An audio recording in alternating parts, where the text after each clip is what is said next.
Hello and welcome. I have recently tried out Project Cars 2 for the first time ever. I know this game came out in 2017, which was over 6 years ago.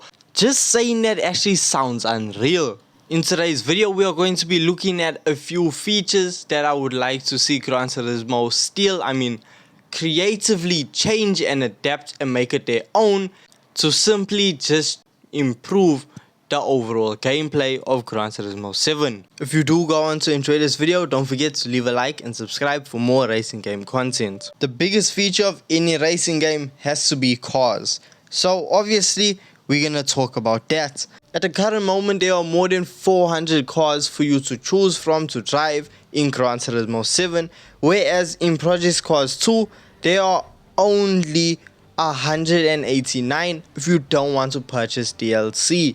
Now, out of that 189, it is just the sheer variety of vehicles that has me astounded. It has me blown away.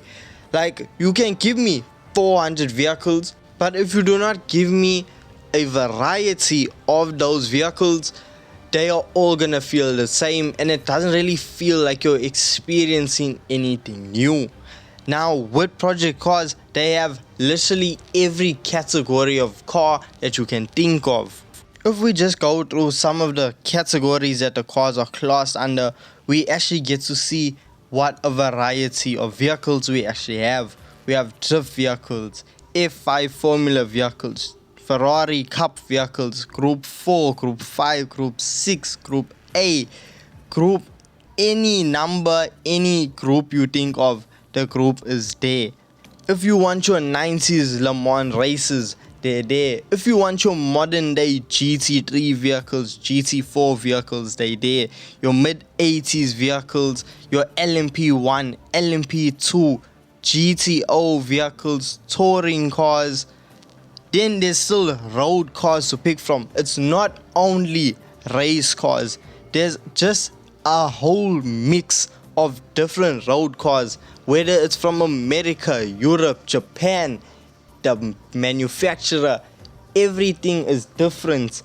And that's what I love to see, that you can jump in and drive something completely different and that you haven't experienced yet in the game.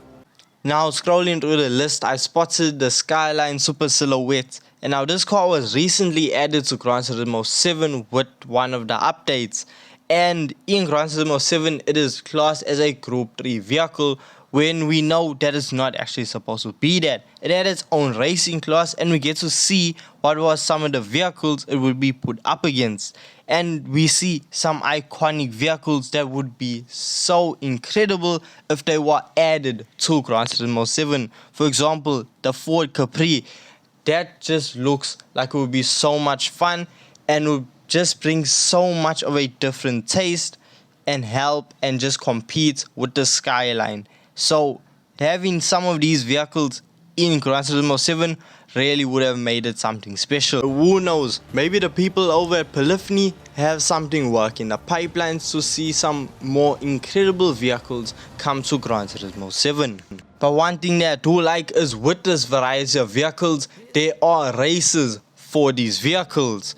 Unlike in Gran Turismo 7, where there are vehicles that are currently in the game that have no reason or no purpose in the game. There are no races for them, there's nothing for them to do, they're just in the game for the sake of being in the game. Now, a good example of this is the go-karts. In Gran Turismo 7, there is a go-kart that you can purchase. Now, there are no events for you to use this go-kart. Even the Formula vehicles that are in the game, there are no dedicated races that you can actually use these vehicles in. And if you ever get behind the wheel of these vehicles, you will understand what true driving means. It is such a different experience compared to your GT3, your GT4, and even your Group 1 vehicles. It is completely different, and it is a load of fun, but they do not utilize it. Whereas Project Cars 2, they take the go-karting to a whole nother level, where they even do championships. This is something that Gran Turismo 7 already has and knows how to use it, but they just don't use it. They have all opportunities, but they just aren't very interested on the whole championship thing. And to me, I feel like that is such a missed out opportunity, because championships just add such a higher element to your racing experience. With Project Cars 2, the way the career mode works is you can just pick and follow whichever race route you want. If you want to start off with go-karts, you can. If you just want to skip on over to race cars or the style of racing that you like, you can. And it just gives you such an opening to experience some vehicles that you haven't really experienced, and you see some vehicles actually put to work. Whereas Gran Turismo 7, you see vehicles, but you even think to yourself, when am I ever gonna use this? And that even goes with some of the vehicles that Gran Turismo 7 has added with their updates to the game. You look at their car and think to yourself, yep, I'm never gonna use that. And that's exactly what happened with me. There are cars that I've purchased when the update came out and I've never touched it, because Gran Turismo needs to find a way to implement more races for more variety of vehicles that are already in the game. Now, as I mentioned, there's different varieties of vehicles, different races, so that requires different varieties of circuits. And that is exactly what we get. And what I actually want to bring up in particular is I've played a lot of racing games in my time, and I have never seen this layout of Le Mans. So I always knew the track, the 24-hour layout, and the layout where there's no chicanes on the straightaway. This, the moment I saw it, I knew I had to try it out and just experience it. And when I tell you, when we came up to the turn and I had to turn right, I was very confused, as I've never been here before. It's always been blocked off in other games, and with it being a new option, I mean, in Gran Turismo 7 we received an update where we received more layouts for the Catalonia circuit. Now I would love to see an update like that come to Le Mans, where we see this layout come. There's even tons of other circuits where if 1 month you give us maybe 2 new layouts for different circuits, it will be something interesting. And the last thing that I want to bring up is the HUD. In Gran Turismo 7, there's always been memes and jokes talking about how it's just impossible to actually see what's going on because there's so much happening on your screen. But if we look at Project Cars 2, with a simple click of a button, we can make the HUD completely different. Whether we can turn it completely off or just have the rev limiter with your tires and your speedo showing. Now this is what I would love to see come to the game. On your screen now is what I would love to see come to Gran Turismo 7.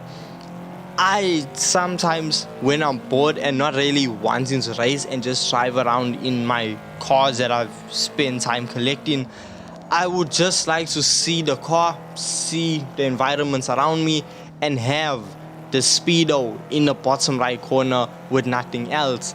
Now, currently we don't have that. It's either you have a HUD or you don't show your speedo and you just show the names of the drivers, or nothing at all, like nothing. So having just something simple as being able to just switch over to different types of HUDs on the fly would really be completely game changing for me. Now I know a lot of people won't be actually interested or care about this, but for me and a small group of people, it will be a very big change. So that about wraps it up for some of the stuff that I found while playing Project Cars 2 that Gran Turismo 7 can still, why do I keep saying that? Can just adjust and make it their own to just improve the gameplay of Gran Turismo 7. So with all that's been said, if you did go on to enjoy this video, don't forget, leave a like and subscribe for more racing game content, and I'll see you in the next one. Peace.